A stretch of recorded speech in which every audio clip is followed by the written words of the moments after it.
बहुत समय पहले की बात है। एक छोटे से गांव में एक पंडित रहता था जिसका नाम था हरिदास। हरिदास अपने गांव का एक प्रसिद्ध ब्राह्मण था जिसे सभी सम्मान की नजर से देखते थे। वह ज्ञान में बहुत गहरा था, धार्मिक अनुष्ठानों और मंत्रों का बड़ा झाता था और उसकी विद्या के बारे में हर कोई जानता था। लेकिन एक बात थी जो उसे हमेशा बेचैन करती थी। वह हमेशा सोचता था कि क्या कुछ ऐसा है जो उसकी शक्ति और क्षमता को बढ़ा सके। उसे महसूस होता था कि ज्ञान का कोई मूल्य नहीं है अगर उसके पास कोई अद्भुत शक्ति नहीं हो। हरिदास का मन बहुत ही पवित्र था, लेकिन उसकी एक कमजोरी थी, वह शक्ति का लोभी था। वह चाहत था कि उसके पास ऐसी शक्ति हो जिससे वह मृत्यु को भी मात दे सके, ताकि वह किसी भी व्यक्ति की जान बचा सके और उसका जीवन एक नया मोड़ दे सके। यह विचार उसे लगातार परेशान करता था। वह सोचता था, अगर मेरे पास यह शक्ति हो तो मैं दुनिया को बेहतर बना सकता हूँ। गांव के लोग उसकी विद्या का सम्मान करते थे, लेकिन हरिदास को लगता था कि वह केवल एक सामान्य व्यक्ति है जो किसी दिव्य शक्ति के बिना कुछ भी बड़ा नहीं कर सकता। एक दिन उसने निश्चय किया कि वह भगवान के पास जाएगा और उनसे ऐसी शक्ति मांगे। वह यह मानता था कि भगवान के पास हर समस्या का समाधान होता है और अगर वह सही तरीके से भगवान से प्रार्थना करेगा तो उसकी इच्छा पूरी हो सकती है। एक दिन हरिदास ने कठोर तपस्या करने का संकल्प लिया। वह गांव से बाहर घने जंगल में चला गया, जहां कोई भी उसकी खबर नहीं रख सकता था। उसने वहां एक गुफा में निवास किया और भगवान के ध्यान में पूरी तरह लीन हो गया। दिन रात वह उपवासी और ध्यान मग्न रहा। उसकी तपस्या का स्तर इतना कठिन था कि वह कई दिनों तक बिना पानी और भोजन के केवल भगवान के नाम का जाप करता रहा। जंगल के जानवर, पक्षी और अन्य प्राणी उसकी तपस्या का हिस्सा बन चुके थे। आखिरकार जब हरिदास की तपस्या चरम पर पहुंच गई, तब एक दिन अचानक घना अंधेरा छा गया और आकाश से एक दिव्य प्रकाश की किरण गुफा में घुस आई। वह प्रकाश धीरे धीरे आकार लेने लगा और देखते देखते भगवान का रूप सामने प्रकट हुआ। भगवान की उपस्थिति से वातावरण पवित्र हो गया और हरिदास का दिल आनंद और श्रद्धा से भर गया। भगवान ने अपनी मुस्कान के साथ हरिदास से कहा, तुमने जिस तरह से तपस्या की है वह दुर्लभ है। तुमने मुझसे एक बहुत बड़ी शक्ति मांगी है जो केवल मेरे महान भक्तों को ही मिलती है।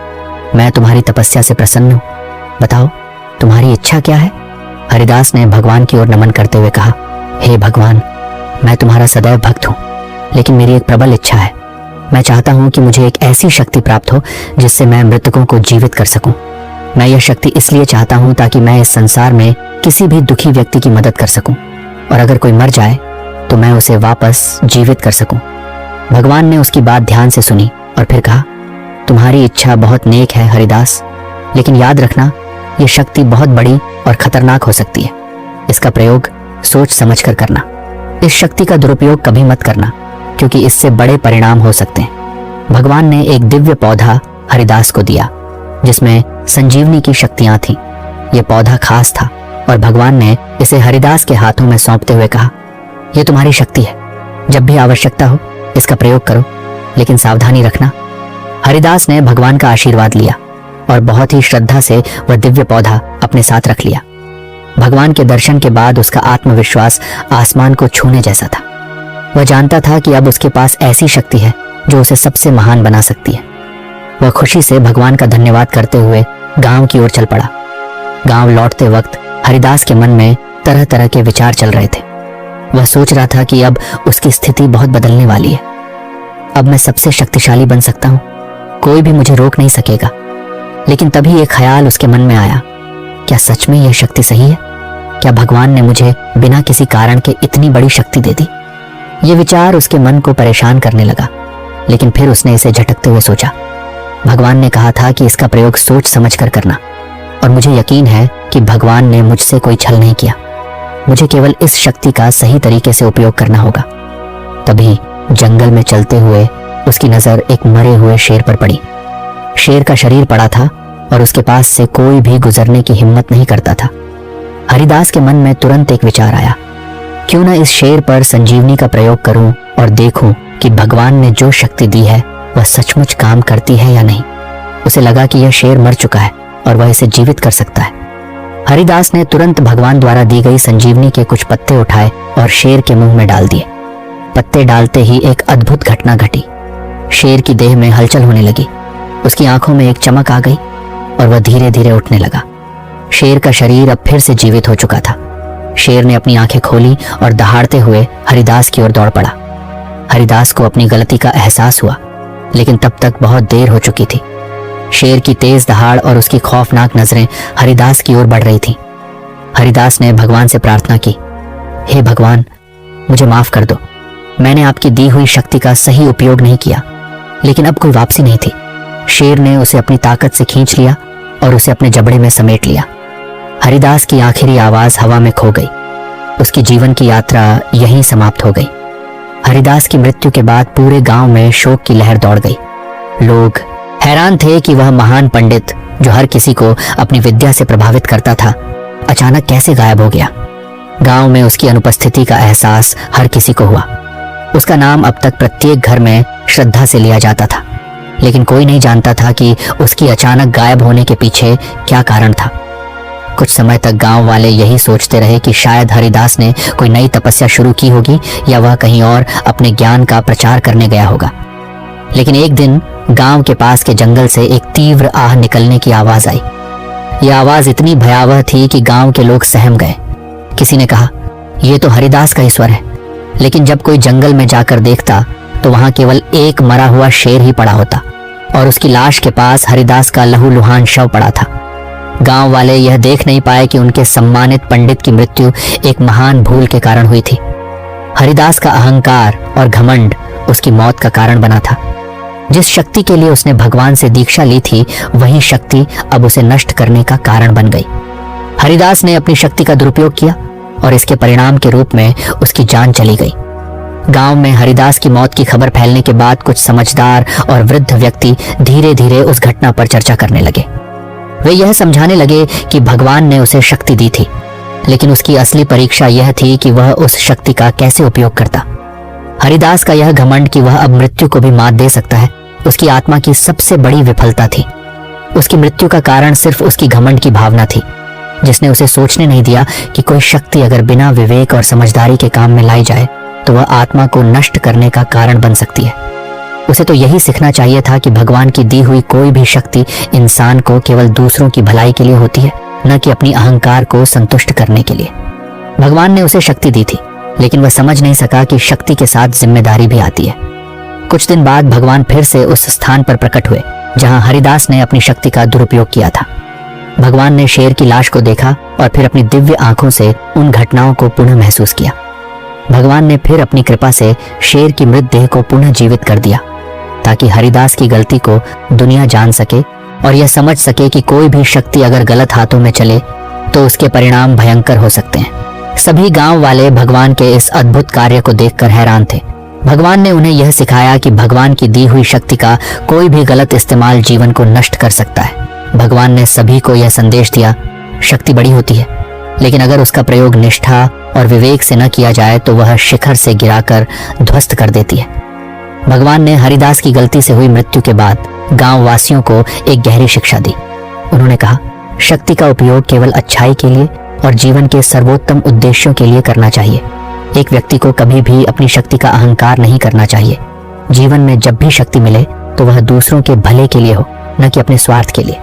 हरिदास ने अपनी शक्ति का उपयोग केवल अपने अहंकार को संतुष्ट करने के लिए किया, जिससे न केवल उसकी अपनी जान गई, बल्कि उसके साथ साथ उसने दुनिया को यह भी सिखाया कि शक्ति का दुरुपयोग कितनी बड़ी दुर्घटना का कारण बन सकता है। इसके बाद भगवान ने गांव में एक अनुष्ठान आयोजित किया, जिसमें सभी गांव वाले शामिल हुए। भगवान ने वहां सबको यह सिखाया कि कैसे वे अपने जीवन में सही मार्ग पर चल सकते हैं और अपनी इच्छाओं को नियंत्रित कर सकते हैं। उन्होंने यह भी बताया कि जितनी बड़ी शक्ति होती है, उतनी ही बड़ी जिम्मेदारी भी आती है। भगवान की शिक्षा के बाद गांव में एक परिवर्तन आया। लोग पहले से अधिक समझदार और जागरूक हो गए। वे शक्ति का उपयोग न केवल अपने लिए बल्कि दूसरों के भले के लिए करने लगे। उन्होंने यह समझा कि केवल अपने अहंकार को संतुष्ट करने के लिए किसी शक्ति का इस्तेमाल नहीं करना चाहिए।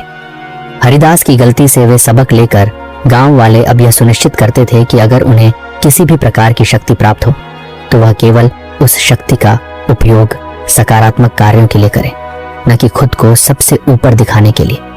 गांव में यह विचार फैल गया कि शक्ति केवल एक उपकरण है जो सच्चे उद्देश्य के लिए इस्तेमाल किया जाए तो वह जीवन में सच्ची सफलता ला सकती है, लेकिन अगर उसे अहंकार और घमंड से भरे दिल से प्रयोग किया जाए तो वह विनाश का कारण बन सकती है।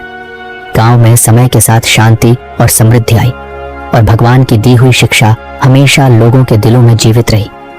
हरिदास की यादें कभी भी मिट न सकी, लेकिन उसकी कहानी को सुनकर लोग समझने लगे कि किसी भी शक्ति को सही तरीके से और सही उद्देश्य के लिए इस्तेमाल करना चाहिए। हरिदास की मृत्यु और भगवान द्वारा दी गई शिक्षा ने गांव में एक गहरी छाप छोड़ी थी। धीरे धीरे गांव वाले इस घटना से सीखने लगे कि शक्ति का दुरुपयोग न केवल व्यक्ति के लिए बल्कि समूचे समुदाय के लिए भी विनाशकारी हो सकता है। भगवान की उपस्थिति और उनकी शिक्षा ने सभी के दिलों में एक नया विश्वास और समझ विकसित किया। अब वे अपनी शक्ति का सही उद्देश्य के लिए उपयोग करने का प्रयास करने लगे थे। समय बीतता गया और गांव में एक नई चेतना का जन्म हुआ। गांव वाले पहले से अधिक विनम्र और समझदार हो गए थे। उन्होंने समझा कि शक्ति का असली उद्देश्य लोगों की मदद करना और समाज की भलाई के लिए होना चाहिए, न कि स्वार्थ की पूर्ति के लिए। लेकिन हरिदास की गलती और उसका पाप इस गांव के इतिहास का एक कड़ा पाठ बन गया था। हरिदास की मौत को लेकर एक अजीब सी चुप्पी थी, लेकिन सब जानते थे कि यह घटना न केवल एक व्यक्ति की कहानी थी बल्कि पूरे समाज को यह सिखाने का एक तरीका बन गई थी। गांव में अब एक प्राचीन मंदिर था जहां लोग शांति और ध्यान के लिए आते थे। भगवान के प्रसन्न होने के बाद गांव में एक पवित्रता का एहसास था। लोगों ने इस मंदिर को और भी समृद्ध बनाने की योजना बनाई। वे भगवान की दी हुई शक्ति के प्रति कृतज्ञता व्यक्त करने के लिए वहां नियमित रूप से पूजा और यज्ञ करते। अब हर कोई समझता था कि अगर भगवान से कोई वरदान मिलता है तो उसका सही उपयोग करना उनका कर्तव्य था, न कि अपने अहंकार को पोषित करना। वृद्ध लोग और गुरुजन गांव के युवाओं को यह कहानी सुनाते ताकि वे भी जान सकें कि हरिदास की तरह शक्ति की खोज और दुरुपयोग से होने वाला विनाश कितना भयानक हो सकता है। लेकिन उन्होंने यह भी बताया कि शक्ति की वास्तविकता तब समझ में आती है जब उसका उपयोग शुद्ध हृदय और ईमानदारी से किया जाए। ये गांव अब एक नई दिशा की ओर बढ़ने लगा था, जहां ज्ञान और शक्ति का उद्देश्य केवल अच्छाई और समाज की भलाई था। हालांकि एक दिन गांव के किनारे एक नया संकट आया। एक भयंकर आंधी और तूफान ने गांव को घेर लिया। चारों ओर गहरे बादल थे और असामान्य तरीके से हवा चल रही थी। गांव वाले समझ नहीं पाए कि यह आंधी अचानक क्यों आई और इसके कारण क्या हो सकता है। इस तूफान ने कई घरों को नष्ट कर दिया और कई फसलें बर्बाद कर दी। लोग डर गए थे और भगवान से आशीर्वाद की प्रार्थना करने लगे। गांव के प्रधान, जो अब काफी वृद्ध हो चुके थे, ने इस समस्या का समाधान करने का निश्चय किया। उन्होंने कहा, हमारे गांव में भगवान की कृपा से जो शक्ति है वही हमें इस संकट से बाहर निकाल सकती है, लेकिन हमें इसका उपयोग करने के लिए अपनी शक्ति को सही उद्देश्य में लगाना होगा। वृद्ध प्रधान और अन्य गांव वाले एकत्र हुए और उन्होंने मंदिर में जाकर भगवान से प्रार्थना की। वे यह जान चुके थे कि अगर वे सही इरादे और श्रद्धा के साथ भगवान से सहायता मांगते हैं तो वह उन्हें संकट से उबार सकते हैं। उन्होंने संकल्प लिया कि वे अपने गांव के हित के लिए काम करेंगे और इस संकट का हल एकजुट होकर निकालेंगे। तभी अचानक आकाश से एक दिव्य आभा प्रकट हुई और भगवान ने अपने दर्शन दिए। उन्होंने कहा, तुम्हारी प्रार्थनाएं मेरे पास पहुंच चुकी हैं। अब तुम्हें वह शक्ति दी जाएगी जिससे तुम इस आंधी और तूफान से निपट सको। लेकिन याद रखना, इस शक्ति का इस्तेमाल केवल और केवल समाज की भलाई के लिए करना। भगवान के आशीर्वाद से गांव वासियों को एक दिव्य शक्ति प्राप्त हुई, जिसके माध्यम से उन्होंने तूफान को शांत किया और बर्बादी से बचाया। आंधी और तूफान कुछ ही समय में शांत हो गए और वातावरण फिर से शांति से भर गया। गांव वासियों ने भगवान का धन्यवाद किया और समझे कि भगवान की शक्ति हमेशा उनके साथ है, लेकिन जब तक उनका उद्देश्य शुद्ध और नेक होता है तब तक ही वह शक्ति उनके जीवन को सकारात्मक दिशा में ले जा सकती है। भगवान की कृपा से गांव में अब कोई भी विपत्ति और संकट नहीं था। हर किसी के दिल में यह शिक्षा थी कि सही उद्देश्य के लिए दी गई शक्ति से ही जीवन में समृद्धि और शांति आती है। हरिदास की कहानी अब हर किसी की जुबान पर थी और उसे सुनकर लोग ये समझने लगे थे कि शक्ति का सही उपयोग ही जीवन का असली मार्ग है। गांव में अब हर कोई समझ चुका था कि शक्ति केवल एक उपहार नहीं बल्कि एक बड़ी जिम्मेदारी भी है। जो व्यक्ति शक्ति के भ्रामक आकर्षण में फंसकर उसे अपने स्वार्थ के लिए इस्तेमाल करता है, उसका अंत विनाशकारी हो सकता है। वहीं जो शक्ति को समाज के भले के लिए प्रयोग करता है वही सच्चा वीर होता है। गांव में हरिदास की कहानी अब एक महान शिक्षा बन चुकी थी। लोग कहते थे कि भगवान ने हरिदास को शक्ति दी थी, लेकिन उसका अहंकार और घमंड उसे नष्ट करने का कारण बने। हरिदास की मृत्यु से यह सीखने को मिला कि किसी भी शक्ति का वास्तविक उद्देश्य दूसरों की सेवा करना होता है, न कि अपने अहंकार को पोषित करना। गांव में एक नई शुरुआत हुई जहां शक्ति का वास्तविक मूल्य समझा गया था। अब लोग भगवान से जो भी शक्ति प्राप्त करते थे उसका उपयोग केवल अच्छाई के लिए करते थे। हर व्यक्ति अब इस बात को जानता था कि शक्ति से ज्यादा महत्वपूर्ण है उसका उद्देश्य। गांव का हर व्यक्ति भगवान की दी हुई शक्ति का सही उपयोग करने के लिए तैयार था ताकि वे जीवन में सच्ची समृद्धि, शांति और संतुष्टि प्राप्त कर सकें।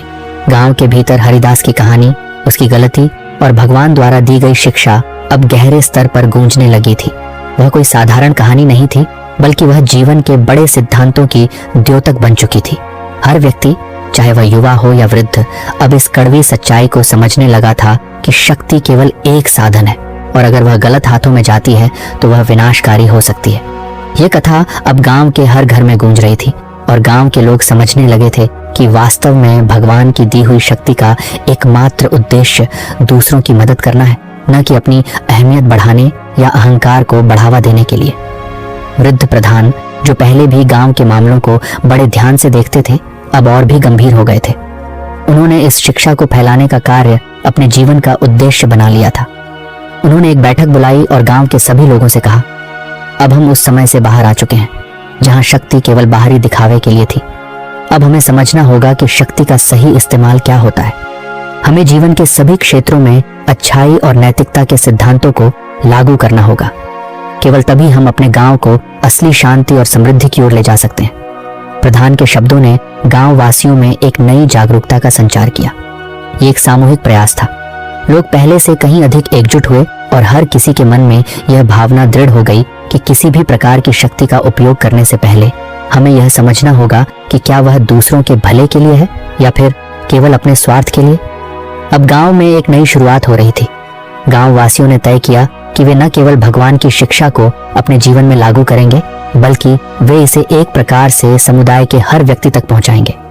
उन्होंने नए नियम बनाए जो न केवल व्यक्तिगत जीवन में अच्छे कार्यों के लिए प्रेरित करते थे, बल्कि सामाजिक कार्यों के लिए भी प्रेरित करते थे। गांव के सभी प्रमुख लोग और नेता अब एकजुट थे और वे सभी एक सामूहिक प्रयास में जुट गए थे ताकि गांव को और भी उन्नति की दिशा में ले जाया जा सके। उनका पहला कदम था अपने गांव के शिक्षा प्रणाली में सुधार करना। वे जानते थे कि यदि बच्चों को सही मार्गदर्शन और शिक्षा मिलती है तो आने वाली पीढ़ियां भी इसी सोच को अपनाएंगी। इसलिए उन्होंने गांव में एक विद्यालय खोलने का फैसला किया जिसमें बच्चों को केवल पढ़ाई ही नहीं बल्कि अच्छे संस्कार, नैतिकता और समाज सेवा की भी शिक्षा दी जाएगी। स्कूल में बच्चों को यह सिखाया गया कि शक्ति का असली उद्देश्य दूसरों की सेवा करना है और यदि वे कभी किसी प्रकार की शक्ति प्राप्त करते हैं तो उनका कर्तव्य होगा कि वे उस शक्ति का उपयोग केवल अच्छे कार्यों के लिए करें। इस शिक्षा के माध्यम से ये विचार भी बच्चों के मन में रच बस गया कि हर व्यक्ति का जीवन दूसरों के कल्याण के लिए समर्पित होना चाहिए। गांव के वृद्ध भी इस बदलाव का हिस्सा बने। उन्होंने बच्चों को अपनी जिंदगी के अनुभवों से सिखाया और उन्हें बताया कि जीवन की सच्ची शक्ति केवल आत्मज्ञान, समझदारी और अच्छाई में निहित होती है।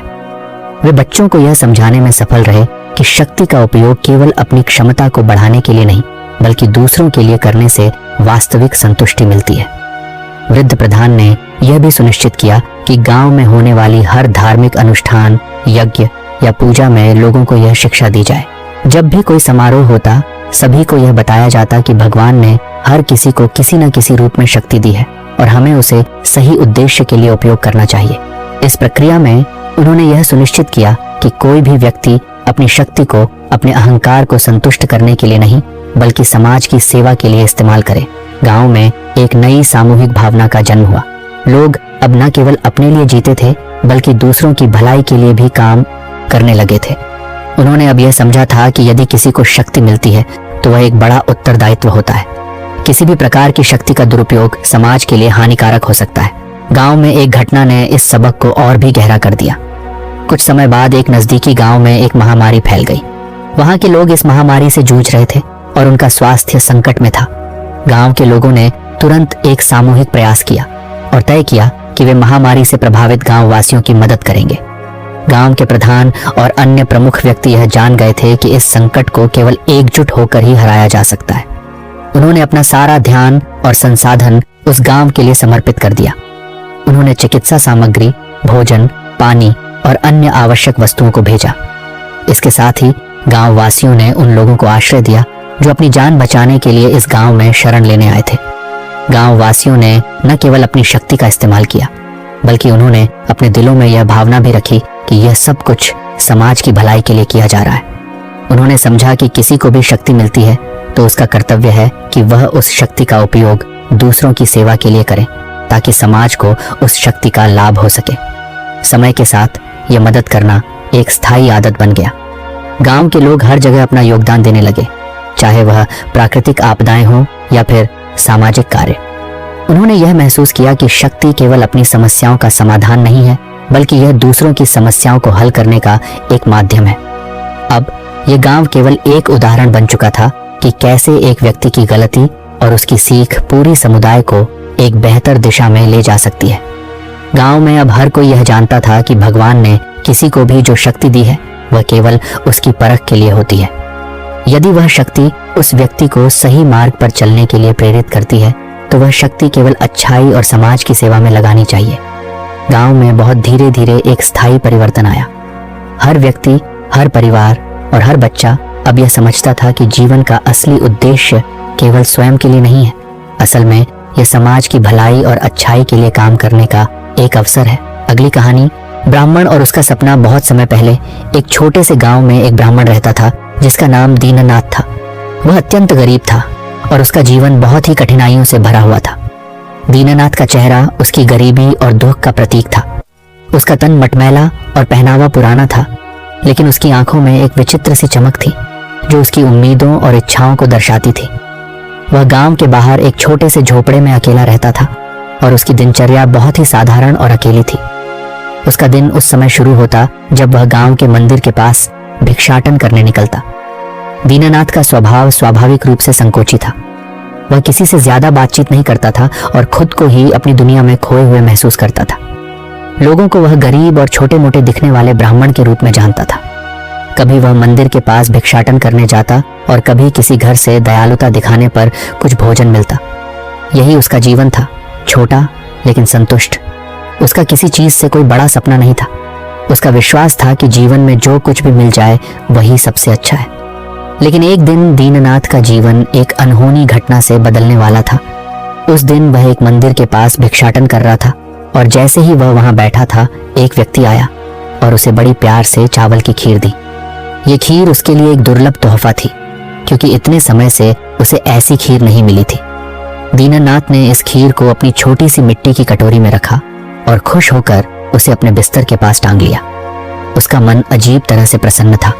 उसने सोचा, इतनी स्वादिष्ट खीर आज मुझे मिली है। ये खीर मेरे लिए किसी बड़े खजाने से कम नहीं है। रात के समय दीननाथ ने खीर का सेवन किया। उसकी भूख शांत हो गई, लेकिन बर्तन में अब भी कुछ खीर बाकी थी। उसे समझ में नहीं आ रहा था कि वह इस खीर का क्या करेगा।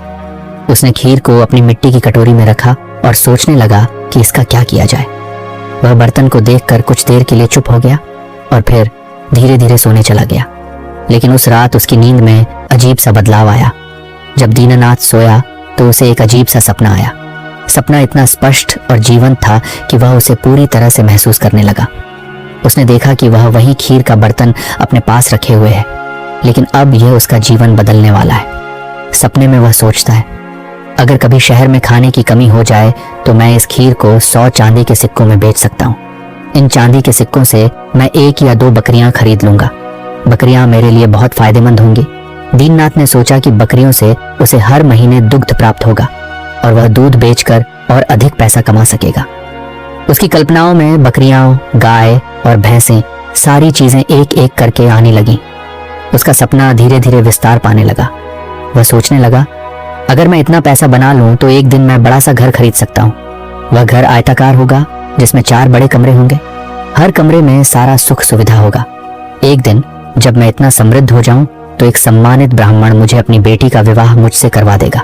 दीननाथ ने कल्पना की, जब मेरे पास इतनी संपत्ति होगी तो मेरी पत्नी बेहद सुंदर और समझदार होगी। वह हमेशा मेरे साथ खड़ी रहेगी और हम दोनों एक अच्छे परिवार का हिस्सा बनेंगे। जल्द ही हमारी खुशियों में इजाफा होगा और हम अपना परिवार बढ़ाएंगे। दीननाथ का सपना और भी विस्तृत होता चला गया। उसने सोचा, मैं और मेरी पत्नी एक प्यारे से बेटे के माता पिता बनेंगे। उसे मैं सोम नाम दूंगा। सोम बहुत शरारती और मस्तमौला बच्चा होगा। वह अपने घर में हंसी खुशी और शोर शराबे से भरेगा। सोम का बचपन दीननाथ के सपने में बहुत रंगीन था। वह सोचता है कि जैसे ही सोम बड़ा होगा वह उसे कड़ी मेहनत और अच्छे संस्कार सिखाएगा। लेकिन सोम की शरारतें दिन ब दिन बढ़ने लगी। वह हर वक्त इधर उधर भागता रहता था और घर में हंगामा मचाता था। दीननाथ उसे समझाने की कोशिश करता था, लेकिन सोम की शरारतों ने दीननाथ को परेशान कर दिया। दीननाथ ने सपना देखा। मैं सोम को डांटते हुए कहता हूँ, तुम्हें यह सब नहीं करना चाहिए, तुम्हें समझदार और जिम्मेदार बनना होगा। लेकिन सोम कभी नहीं सुनता। उसे हमेशा मुझसे बचने का तरीका मिल जाता है। मैं उसे पकड़ने के लिए छड़ी लेकर दौड़ता हूँ। वह भागता जाता है, लेकिन मैं उसे पकड़ने की पूरी कोशिश करता हूँ। जैसे जैसे सपना गहराता गया, दीननाथ का मन भी उतना ही उत्साहित होता गया। लेकिन तभी अचानक उसका सपना टूटा। उसने खुद को बिस्तर पर पाया और देखा कि वह अभी भी उसी छोटे से कमरे में लेटा था। उसने बर्तन की ओर देखा और पाया कि खीर का बर्तन अब टूट चुका था। खीर बर्तन से बाहर गिरकर उसके ऊपर फैल गई थी। दीननाथ की खुशी और आशाएं पल भर में चूर हो गईं। वह समझ नहीं पा रहा था कि वह जो कुछ भी देख रहा था वह केवल सपना था या कोई वास्तविकता। उसका दिल बहुत बुरी तरह टूट चुका था। उसने खीर को बिखरा हुआ देखा और महसूस किया कि सारी कल्पनाएं, सारी उम्मीदें और जो कुछ भी वह अपने भविष्य में देख रहा था वह सब केवल एक सपना था। दीननाथ ने गहरी सांस ली और सोचा, क्या मैं इतना दूर चला गया था? क्या मैं अपने असली जीवन को छोड़कर सिर्फ कल्पनाओं में खो गया था? उसे यह एहसास हुआ कि जब तक वह अपने सपनों को हकीकत में बदलने के लिए मेहनत और संघर्ष नहीं करेगा, तब तक वह कभी अपने जीवन को बेहतर नहीं बना पाएगा। उसने मिट्टी के टूटे हुए बर्तन को देखा और मन ही मन फैसला किया कि अब उसे अपने सपनों को हकीकत में बदलने के लिए कठिन मेहनत करनी होगी। उसने खुद से कहा, अगर मुझे अपनी जिंदगी को बेहतर बनाना है तो मुझे मेहनत और आत्मविश्वास से काम करना होगा। उस दिन के बाद दीननाथ ने अपने जीवन में बदलाव की शुरुआत की। वह अब सिर्फ अपने सपनों का पीछा नहीं करता था, बल्कि उन्हें हकीकत बनाने के लिए रोज मेहनत करता था। दीननाथ के जीवन में एक नया मोड़ आ चुका था। वह अब केवल अपने सपनों में खोने के बजाय उन्हें पूरा करने का ठान चुका था। हालांकि उसे यह अच्छी तरह से समझ में आ गया था कि सफलता पाने के लिए कड़ी मेहनत, समर्पण और धैर्य की जरूरत होती है। टूटे हुए बर्तन और बिखरी हुई खीर की यादें उसके मन में एक दृढ़ प्रेरणा बन चुकी थी। अब दीननाथ ने अपने जीवन को एक नए दृष्टिकोण से देखना शुरू किया। दीननाथ ने तय किया कि वह अपनी रोज की भिक्षाटन की आदत को छोड़कर कुछ नया करेगा। उसने सोचा, मैं अब कभी भी अपने जीवन को किसी दूसरे के हाथों में नहीं सौंप सकता। अगर मुझे कुछ करना है तो मुझे खुद के लिए कुछ करना होगा। गांव के कुछ बड़े लोग और व्यापारी उसे देखते थे, लेकिन वह खुद को बहुत मामूली समझता था। अब वह उन लोगों से बात करना चाहता था जो खुद सफल थे और जिन्हें व्यापार या कृषि में अच्छा अनुभव था। दीननाथ ने सोचा कि क्यों ना वह खेती बाड़ी की ओर कदम बढ़ाए। गांव में कृषि की स्थिति ठीक थी और उसे लगा कि अगर वह मेहनत करे तो वह कुछ कमा सकता है। शुरुआत में उसे किसी भी खेती में हाथ नहीं बंटाने दिया गया, क्योंकि उसका नाम गांव में एक साधारण ब्राह्मण के रूप में जाना जाता था। लेकिन दीननाथ ने हार नहीं मानी। वह खेतों में काम करने लगा, छोटे मोटे काम करने के लिए तैयार था। शुरुआत में उसे बहुत कठिनाइयों का सामना करना पड़ा। पास न तो पर्याप्त साधन थे, न ही अच्छे उपकरण। फिर भी उसने अपनी मेहनत जारी रखी। एक दिन दीननाथ को गांव के एक पुराने व्यापारी से बातचीत करने का मौका मिला। व्यापारी ने दीननाथ से कहा, तुमने इस गांव में भिक्षाटन किया है, लेकिन अब तुम्हारे पास शक्ति है, तुम मेहनत कर सकते हो, तो क्यों ना तुम्हें खेतों में कुछ नया आजमाना चाहिए। अगर तुम अच्छा काम करते हो तो तुम्हारे पास ये भूमि कभी खत्म नहीं होगी। दीननाथ को व्यापारी के शब्दों में एक नई ऊर्जा मिली। उसने तय किया कि अब वह पूरी तरह से मेहनत करेगा। कुछ महीनों बाद दीननाथ ने अपने छोटे से खेत में सब्जियां उगाना शुरू किया। शुरू में बहुत सारी समस्याएं आईं। फसलें ठीक से नहीं उग रही थीं, बारिश कम हो रही थी और जमीन में पानी की कमी थी। लेकिन दीननाथ ने अपनी मेहनत जारी रखी और उसकी उम्मीदें कभी कम नहीं हुई। उसने सोचा, सपने तो बड़े होते हैं, लेकिन यदि हम खुद पर विश्वास रखें तो हमें अपनी मेहनत से उन्हें हकीकत बना सकते हैं। किसी एक दिन दीननाथ की मेहनत रंग लाई। वह अपना पहला अच्छा उत्पादन लेकर गांव में बेचने गया। शुरुआत में लोग उसे बहुत मामूली समझते थे, लेकिन जैसे जैसे उसकी फसलें अच्छी होने लगी, लोग उसकी मेहनत और लगन को सराहने लगे। दीननाथ ने सोचा, यह सिर्फ शुरुआत है, अभी तो मुझे बहुत लंबा रास्ता तय करना है। दीननाथ की खेती धीरे धीरे सफल होने लगी। उसने अपनी फसलें गांव के बाजार में बेचना शुरू किया और धीरे धीरे अपनी आमदनी को बढ़ाना शुरू किया। उसके पास अब कुछ पैसे आने लगे थे, लेकिन वह जानता था कि सिर्फ यही काफी नहीं है। अगर उसे अपने सपनों को पूरा करना है तो उसे एक और कदम आगे बढ़ाना होगा। दीनानाथ ने अब अपने अगले कदम के बारे में सोचना शुरू किया। उसने देखा था कि गांव में दूध और दही का व्यापार बहुत बढ़ रहा था और उसे लगा कि यदि वह गाय या बकरियां खरीद सके तो वह अपनी आमदनी को और बढ़ा सकता है। एक दिन वह अपनी छोटी सी बचत से कुछ बकरियां खरीदने के लिए बाजार गया। जब उसने बकरियां खरीदी तो उसे बहुत खुशी हुई, लेकिन उसे यह भी महसूस हुआ कि अब उसे इस व्यापार को चलाने के लिए और भी मेहनत करनी होगी। दीनानाथ ने अपनी बकरियों को बहुत अच्छे से रखा और हर दिन उनका दूध निकालकर गांव में बेचना शुरू किया। धीरे धीरे उसकी बकरियां और उसका व्यापार बढ़ने लगा। कुछ सालों बाद दीनानाथ ने देखा कि उसका जीवन पहले से कहीं ज्यादा बेहतर हो गया था। अब वह गरीब नहीं रहा। उसकी मेहनत और संघर्ष ने उसे एक अच्छी स्थिति में पहुंचाया था। उसकी बकरियों से वह अच्छा पैसा कमा रहा था और उसने कुछ गाय भी खरीद ली थी। दीनानाथ ने एक छोटे से घर को ठीक किया और उसमें अपने परिवार के लिए अच्छा वातावरण बनाया। वह अब अपने पुराने सपनों को पूरा करने के करीब था। अब उसके पास एक छोटा सा घर था जहां उसकी पत्नी और बच्चे खुश रहते थे। एक दिन दीनानाथ को गांव के एक समृद्ध व्यापारी से विवाह का प्रस्ताव मिला। वह व्यापारी, जिसे दीनानाथ ने एक बार अपने खेतों में काम करते हुए देखा था, अब उसकी सफलता का सम्मान कर रहा था। दीनानाथ का सपना सच हो रहा था, लेकिन वह जानता था कि उसकी सफलता सिर्फ भाग्य से नहीं बल्कि उसकी कड़ी मेहनत, विश्वास और संघर्ष से मिली थी। उसने एक दिन अपने बेटे सोम से कहा, देखो बेटा, जो भी तुम सोचते हो, अगर तुम्हारे पास मेहनत और ईमानदारी हो तो तुम्हारे सपने कभी भी अधूरे नहीं रहेंगे। यह सब कुछ संभव हो सकता है, लेकिन तुम्हें कभी हार नहीं माननी चाहिए। सोम अब बड़ा हो चुका था और उसने अपने पिता से बहुत कुछ सीखा। दीनानाथ को अब पूरी तरह से यकीन था कि मेहनत ही सफलता की कुंजी है। उसकी सारी परेशानियां, उसकी कठिनाइयां और उसकी ख्वाहिशें अब पूरी हो चुकी थी। उसने अपने जीवन में कई उतार चढ़ाव देखे थे, लेकिन अब वह जानता था कि किसी भी हालात में अगर मन में ठान लिया जाए तो किसी भी मुश्किल को पार किया जा सकता है। दीनानाथ की आंखों में संतुष्टि थी। वह जानता था कि उसका सफर अभी खत्म नहीं हुआ था, लेकिन उसे यह भी समझ में आ गया था कि असल सफलता सिर्फ संकल्प और मेहनत से आती है। उस टूटे हुए बर्तन और बिखरी हुई खीर की यादें अब उसके लिए एक प्रेरणा बन चुकी थी और उसे अपने जीवन में आगे बढ़ने का एक नया रास्ता मिला था। दीननाथ की मेहनत और संघर्ष ने उसे एक नई दिशा दी थी। उसकी आंखों में अब आत्मविश्वास था और उसकी जिंदगी पहले से कहीं ज्यादा बेहतर हो चुकी थी। अब वह केवल अपने जीवन को सुधारने तक सीमित नहीं था, बल्कि वह दूसरों की मदद करने के बारे में भी सोचने लगा था। उसने अपने संघर्षों से यह सीखा था कि केवल स्वयं को सुधारने से ही एक अच्छा समाज बन सकता है। अब दीनानाथ के पास पर्याप्त बकरियां और गायें थीं, जिनसे वह अच्छा पैसा कमा रहा था। उसकी मेहनत ने उसे न केवल आर्थिक रूप से मजबूत किया था, बल्कि वह मानसिक और भावनात्मक तौर पर भी सशक्त हो चुका था।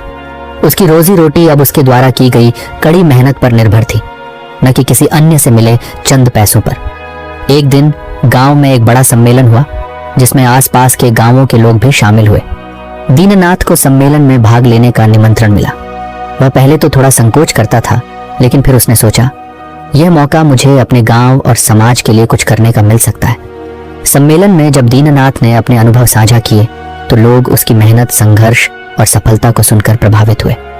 उसने वहां यह कहा, मैंने अपने जीवन में बहुत कठिनाइयां देखी हैं। एक समय था जब मुझे दिन रात सिर्फ दूसरों से भीख ही मिलती थी, लेकिन मैंने कभी हार नहीं मानी। मेहनत और ईमानदारी से ही सफलता पाई। मैं चाहता हूं कि सभी लोग ये समझें कि अपनी मेहनत से ही हम अपने जीवन को सुधार सकते हैं। उसकी बातें लोगों को बहुत प्रेरित करने वाली थी। कई लोग उसकी तरह अपने जीवन में बदलाव लाने की सोचने लगे। दीनानाथ ने समाज में बदलाव की शुरुआत की थी और ये बदलाव छोटे छोटे कदमों से होने वाला था। गांव में दीनानाथ का नाम अब सम्मान के साथ लिया जाता था। उसकी मेहनत ने न केवल उसे बल्कि उसके परिवार को भी खुशहाल बना दिया था। उसकी पत्नी, जो पहले उसे केवल एक छोटे से घर में जीवन जीते हुए देखती थी, अब उसे एक सम्मानित व्यक्ति के रूप में देख रही थी। सोम, जो पहले अपने पिता की शरारतों से परेशान था, अब एक जिम्मेदार और समझदार लड़का बन चुका था। वह अपने पिता से प्रेरित था और जानता था कि उसकी सफलता भी केवल कड़ी मेहनत और विश्वास से ही आएगी।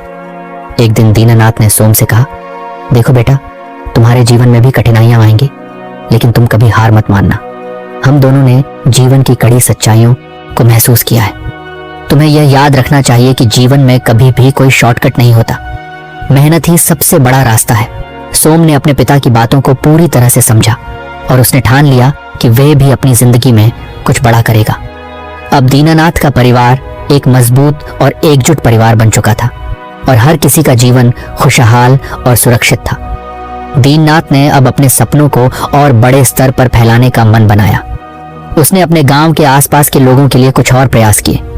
वह किसानों और व्यापारियों से संपर्क करने लगा ताकि उन्हें भी अपने कारोबार और खेती में सुधार के लिए मदद मिल सके।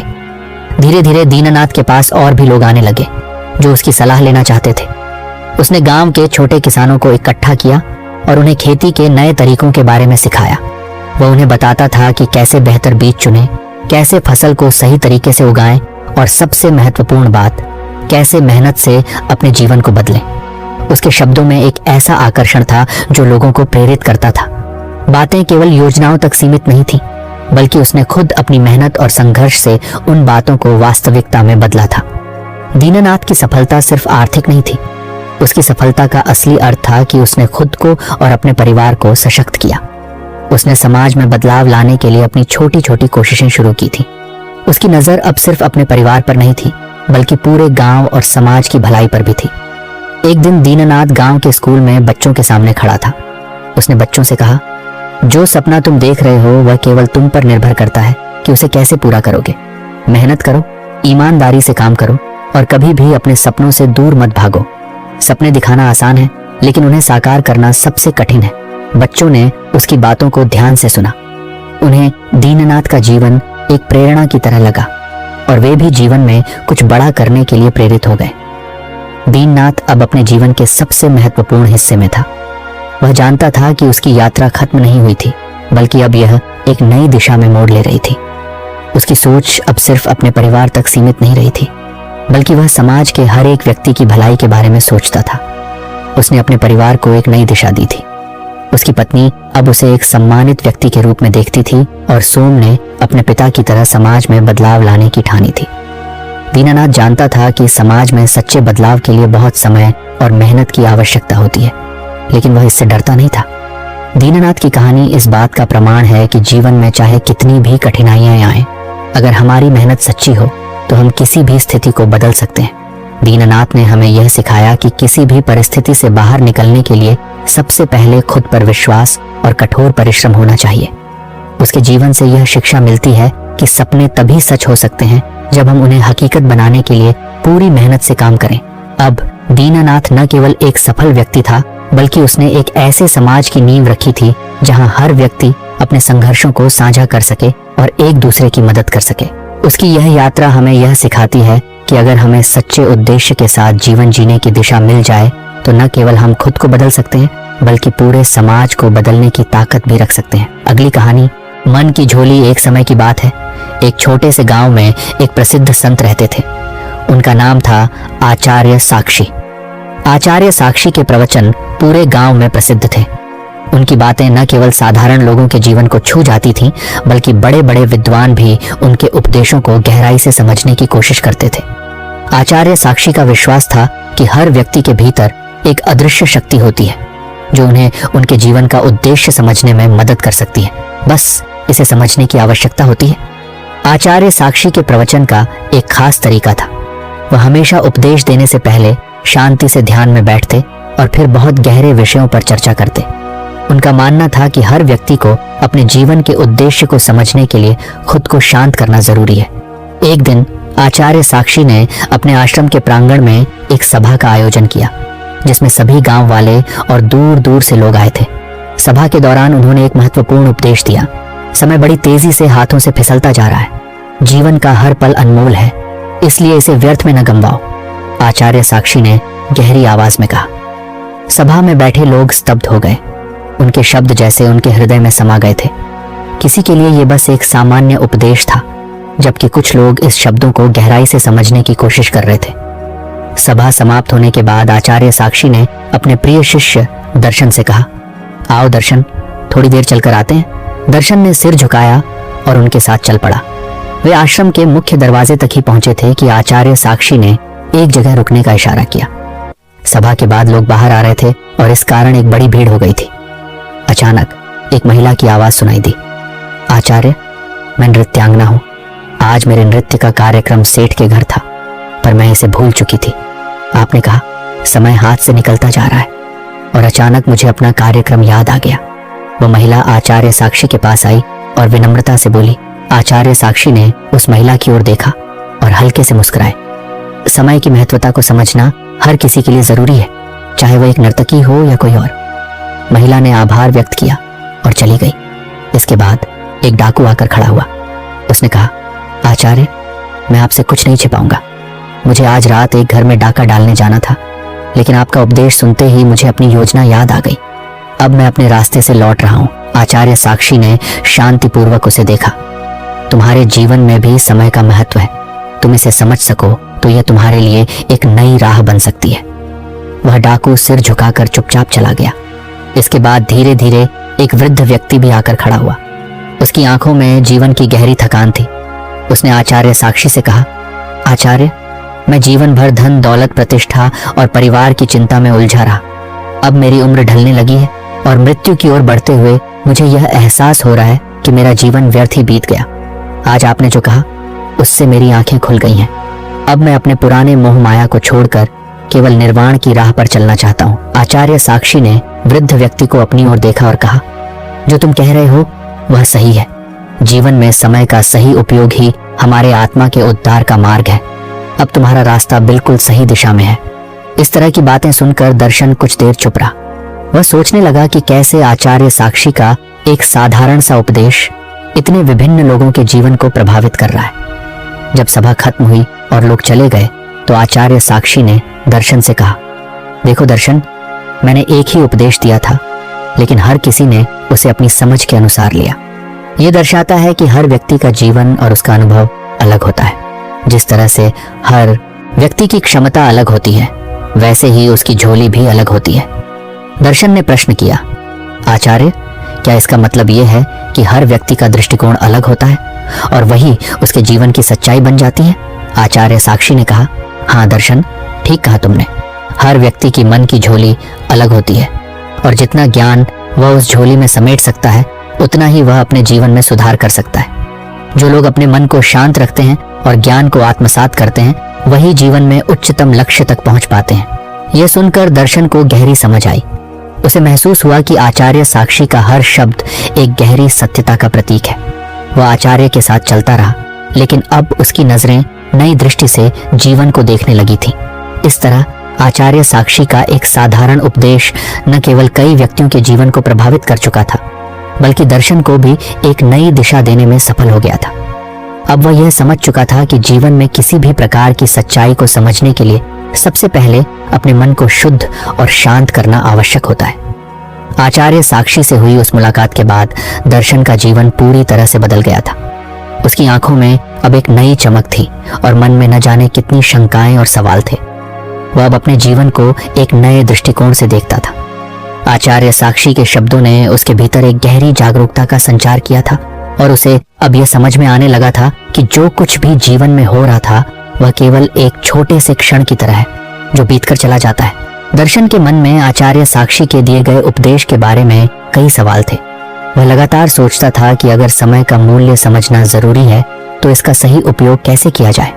आचार्य ने तो यह भी कहा था कि मन की झोली को साफ करना जरूरी है ताकि ज्ञान का सही उपयोग किया जा सके। लेकिन क्या सच में यह संभव है? क्या वह इस शुद्धता को पा सकता है? उस दिन के बाद दर्शन ने एक ठान लिया था कि वह आचार्य के मार्ग पर चलकर हर दिन अपने जीवन को बेहतर बनाएगा। वह खुद को भटकने से रोकने के लिए हमेशा ध्यान और साधना में लीन रहता। उसने यह भी निश्चय किया कि वह आचार्य साक्षी से आगे भी शिक्षा प्राप्त करेगा ताकि वह अपने जीवन को एक नई दिशा दे सके। कुछ दिनों बाद दर्शन ने एक निर्णय लिया। उसने सोचा कि क्यों न वह अपने गांव से बाहर जाकर विभिन्न स्थानों पर आचार्य साक्षी के उपदेशों को फैलाने की कोशिश करे। ये विचार उसके मन में एक चिंगारी की तरह था, लेकिन उसके लिए यह भी एक नया और चुनौतीपूर्ण कदम था। उसने आचार्य से मिलने का निर्णय लिया और उनसे मार्गदर्शन प्राप्त करने की इच्छा जताई। एक सुबह जब सूर्य की किरणें आकाश में उभर रही थीं, दर्शन ने आचार्य साक्षी के पास जाने का निश्चय किया। आचार्य का आश्रम एक शांतिपूर्ण स्थान था जहां हवा में ठंडक और सुकून दोनों थे। दर्शन वहां पहुंचा और आचार्य साक्षी को प्रणाम करते हुए उनसे बोला, आचार्य, मैंने आपके उपदेशों को समझा है और अब मैं अपनी यात्रा पर निकलना चाहता हूँ। मैं चाहता हूँ कि आप मुझे मार्गदर्शन दें ताकि मैं अपनी जीवन यात्रा में सही दिशा पर चल सकूं। आचार्य साक्षी ने दर्शन को देखा और एक गहरी मुस्कान के साथ कहा, दर्शन, तुमने सही निर्णय लिया है।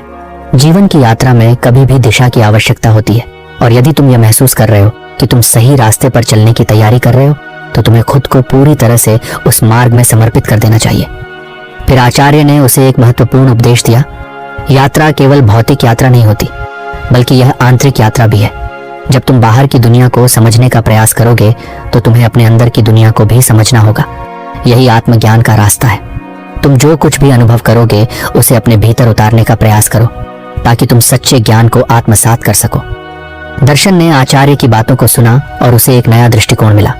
उसे महसूस हुआ कि यह यात्रा केवल बाहरी दुनिया तक सीमित नहीं हो सकती, बल्कि इसके साथ साथ उसे अपनी आत्मा की गहराई तक भी पहुंचना होगा। आचार्य साक्षी के मार्गदर्शन से प्रेरित होकर दर्शन ने अपनी यात्रा शुरू की। वह गांव-गांव, नगर-नगर यात्रा करता और जहां भी जाता वहां के लोगों को आचार्य साक्षी के उपदेशों के बारे में बताता। वह लोगों से कहता, समय का मूल्य समझो, जीवन के हर क्षण को संजीवनी की तरह जियो। जो तुम्हारे पास है वही तुम्हारी सबसे बड़ी संपत्ति है, और मन की झोली को साफ करो ताकि तुम्हें सच्चे ज्ञान का अनुभव हो सके। दर्शन का जीवन अब एक यात्रा में बदल चुका था। वह जहां भी जाता हर जगह उसकी बातों का असर दिखता। उसकी वाणी में एक शक्ति थी जो लोगों के दिलों तक पहुंचती थी। वह अपने अनुभवों को साझा करता और बताता कि कैसे आचार्य साक्षी के उपदेशों ने उसकी जिंदगी को पूरी तरह बदल दिया। कुछ महीनों बाद दर्शन एक ऐसे गांव में पहुंचा जहां के लोग बहुत ही साधारण और गरीब थे। यहाँ के लोग दिन रात मेहनत करते थे, लेकिन जीवन में सुख की कोई झलक नहीं थी। दर्शन ने यहाँ आकर अपना प्रवचन शुरू किया। समय, जैसा कि आचार्य साक्षी ने कहा था, एक अनमोल वस्तु है। अगर हम इसे समझकर जीवन में इसे सही दिशा में उपयोग करें तो हम हर परिस्थिति में खुश रह सकते हैं, दर्शन ने कहा। गांव वालों ने उसकी बातों को ध्यान से सुना। उनमें से एक बुजुर्ग महिला जो बहुत दुखी दिख रही थी खड़ी हुई और बोली, बेटा, जीवन के इतने वर्षों में मुझे यह समझ में आया है कि समय बीतता जाता है और हम जीवन में वह नहीं पा सकते जो हम चाहते हैं। हमारी परिस्थिति हमेशा कठिन रही है, तो हमें क्या करना चाहिए? दर्शन मुस्कुराया और उसने कहा, माँ, जीवन की कठिनाइयां निश्चित रूप से आती हैं, लेकिन अगर हम उन्हें सही दृष्टिकोण से देखें तो हम उनसे निपटने की शक्ति पा सकते हैं। ये शक्ति तब आती है जब हम अपने मन को शांत करते हैं और समय को सही तरीके से उपयोग करते हैं। वह महिला जो पहले बहुत निराश थी, अब उसके चेहरे पर हल्की मुस्कान आ गई। उसने दर्शन से आशीर्वाद लिया और कहा, अब मुझे उम्मीद है कि मैं अपने बाकी जीवन को सही तरीके से जी पाऊंगी। दर्शन ने अब यह महसूस किया कि उसकी यात्रा केवल दूसरों को उपदेश देने के बारे में नहीं थी, बल्कि यह उसकी आत्मा के भीतर की यात्रा भी थी। वह खुद ही आत्मज्ञान की ओर बढ़ रहा था और अब वह हर दिन अपने जीवन को पहले से बेहतर बनाने की कोशिश कर रहा था। आचार्य साक्षी का उपदेश अब उसे जीवन के हर पहलू में दिखता था। समय की कीमत, मन की शुद्धता और आत्मज्ञान का रास्ता, ये सभी तत्व अब उसके जीवन का हिस्सा बन चुके थे।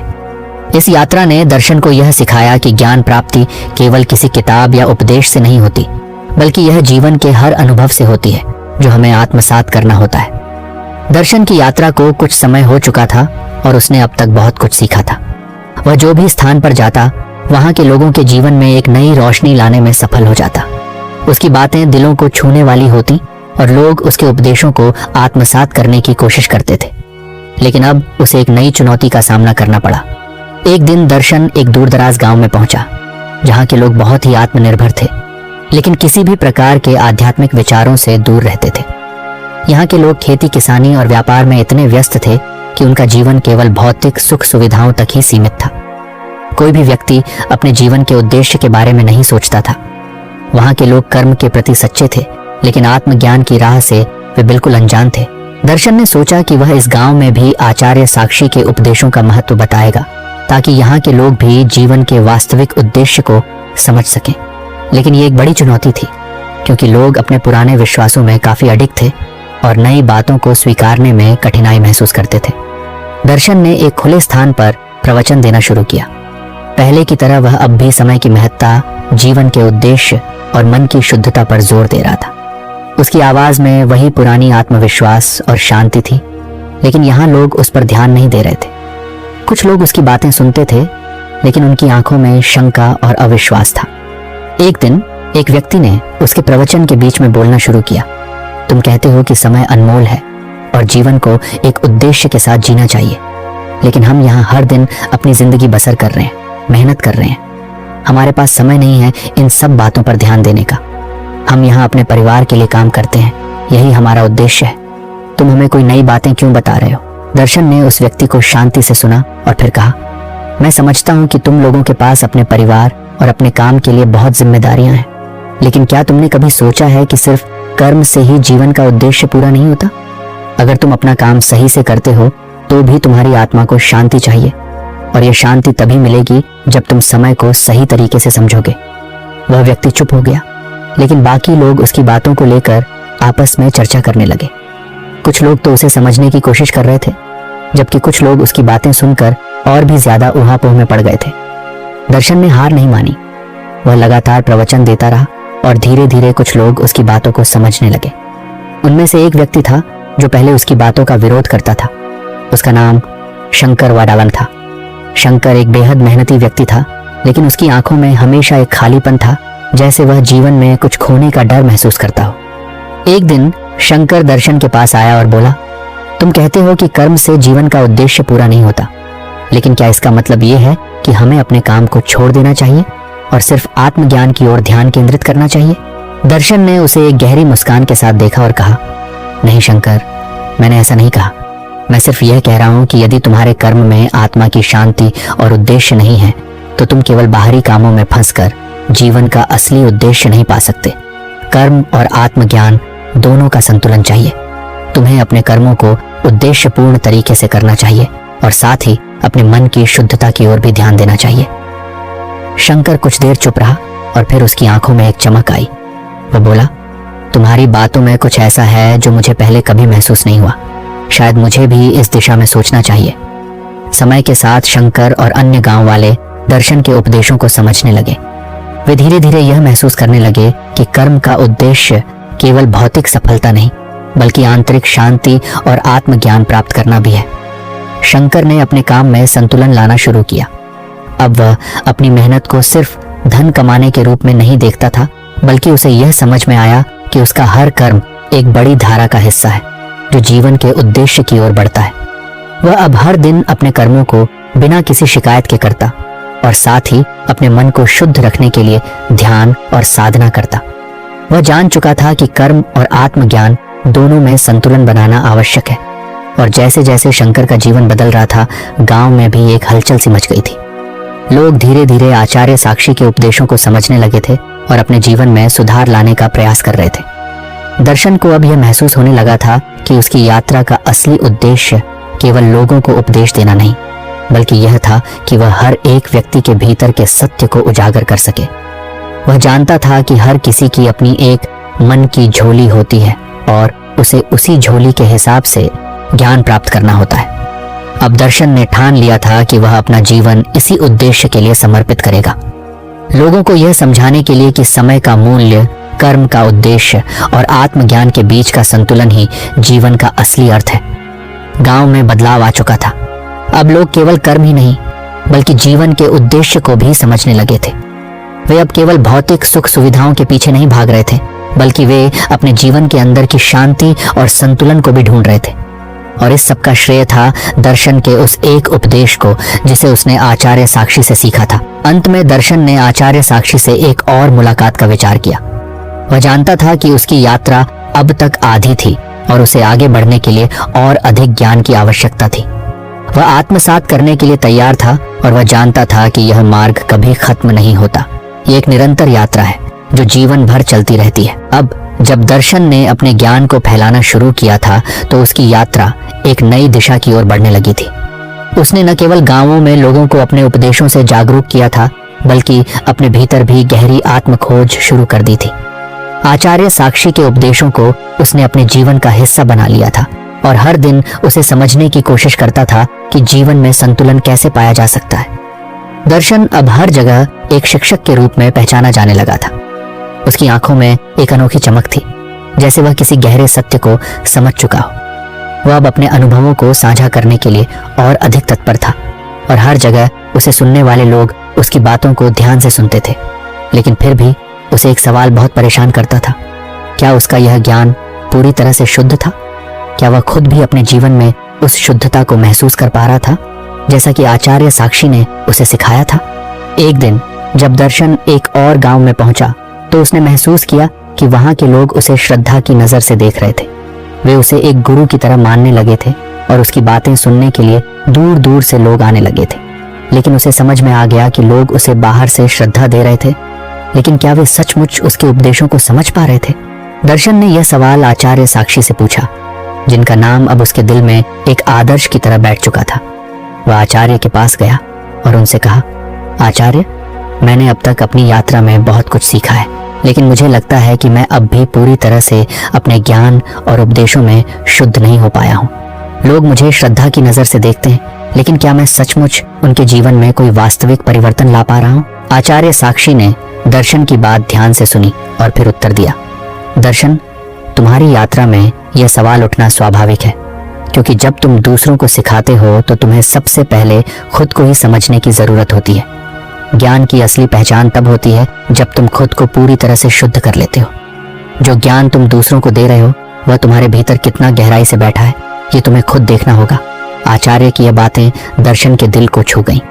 उसने महसूस किया कि उसे अपने भीतर की शुद्धता की ओर और भी अधिक ध्यान देना होगा। यही वह समय था जब उसने संकल्प लिया कि वह अब अपने आत्मज्ञान को और गहरे स्तर पर खोजेगा, ताकि वह दूसरों के जीवन में और भी बड़े परिवर्तन ला सके। दर्शन ने अपनी साधना में गहरी ईमानदारी और प्रतिबद्धता के साथ काम करना शुरू कर दिया। अब वह सिर्फ प्रवचन नहीं देता था, बल्कि ध्यान, साधना और आत्मनिरीक्षण के माध्यम से अपने भीतर की गहराई में उतरने का प्रयास कर रहा था। उसने अपना अधिकांश समय आत्मा की शांति और शुद्धता की खोज में बिताना शुरू किया। एक दिन जब वह जंगल में ध्यान में बैठा था तो उसे अचानक एक गहरी अनुभूति हुई। वह एक अजीब शांति महसूस कर रहा था, जैसे वो पूरी तरह से समय और स्थान से मुक्त हो गया हो। उसकी चेतना एक नए आयाम में प्रवेश कर गई और उसे एहसास हुआ कि सच्चा ज्ञान केवल विचारों और शब्दों में नहीं होता, बल्कि यह उस अनुभव में है जो हम अपने भीतर से महसूस करते हैं। उसने समझा कि जब तक कोई व्यक्ति अपने भीतर की दुनिया को पूरी तरह से नहीं जानता, तब तक वह बाहरी दुनिया के बारे में कोई सही ज्ञान नहीं प्राप्त कर सकता। ज्ञान का सबसे गहरा रूप वह है जो सीधे हमारी आत्मा से निकलता है। अब दर्शन का दृष्टिकोण और भी गहरा हो चुका था। वह जान चुका था कि केवल बाहरी दुनिया में बदलाव लाने से उसकी यात्रा पूरी नहीं हो सकती।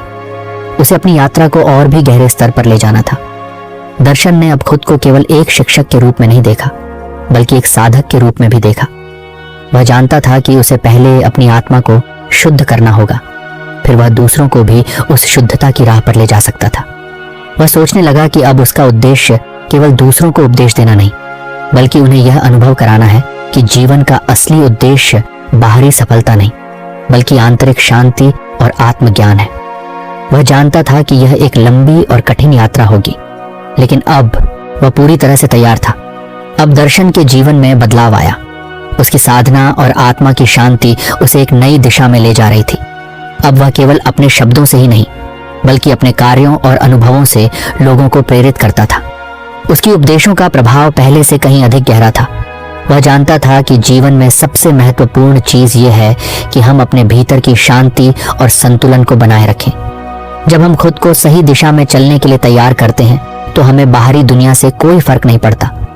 अब वह अपने उपदेशों के माध्यम से लोगों को यह समझाने की कोशिश करता था कि जीवन की सबसे बड़ी चुनौती अपने भीतर के अंधकार को समझना और उसे दूर करना है।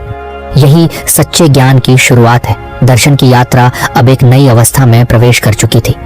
वह अब न केवल बाहरी दुनिया में बदलाव लाने की कोशिश कर रहा था, बल्कि उसने अपने भीतर की दुनिया को पूरी तरह से बदलने का संकल्प लिया था। उसकी समझ, उसके विचार और उसके कार्य अब सभी एक ही दिशा में आगे बढ़ रहे थे, आत्मज्ञान की ओर।